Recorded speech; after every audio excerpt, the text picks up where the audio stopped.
Hey guys, it's Charlie. If you want to know where we're at in this economic meltdown, in this financial crisis, I want to try to bring you that news as best I can anyway, at least from my perspective. The mainstream media wants you to be concentrated on one thing, and that's this horrible event that happened in Arizona.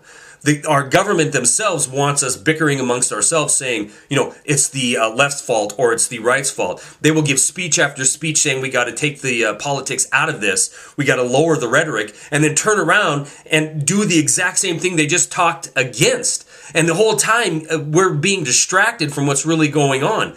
The fact that 445,000 people filed for first-time unemployment claims last week is lost in the mainstream media. A 35,000 increase over last week, and the unadjusted number is 770,000, nearly 4 million people on the emergency unemployment rolls still.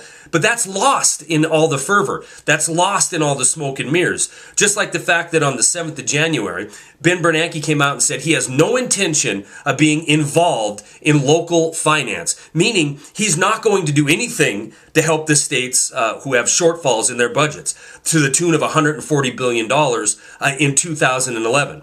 That means that he's claiming, the Federal Reserve Chairman is saying he doesn't want to get involved in local finance. Well, how on earth can he say that when in fact what he's done over the last couple of years is spend trillions of dollars in personal finance to his bankster buddies on Wall Street. And even worse than that, he's given out trillions of dollars to foreign banksters so they could be healthy and whole. See, the whole thing is to get all of this private debt and all this private sin thrown onto the backs of the citizens of the world and then cry poor mouth. And that's exactly what we're seeing now. That's why channels like this one have been saying for quite some time, 2011 is going to be the year of austerity. Well, now we're going to see it. $140 billion shortfall by all the states in 2011.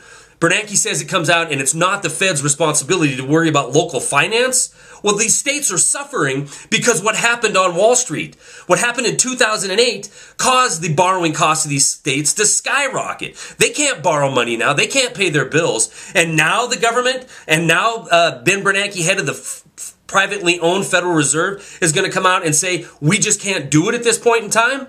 Well, of course they can't, because all their buddies' debts have been made whole and their crime has been put onto the back of the American people.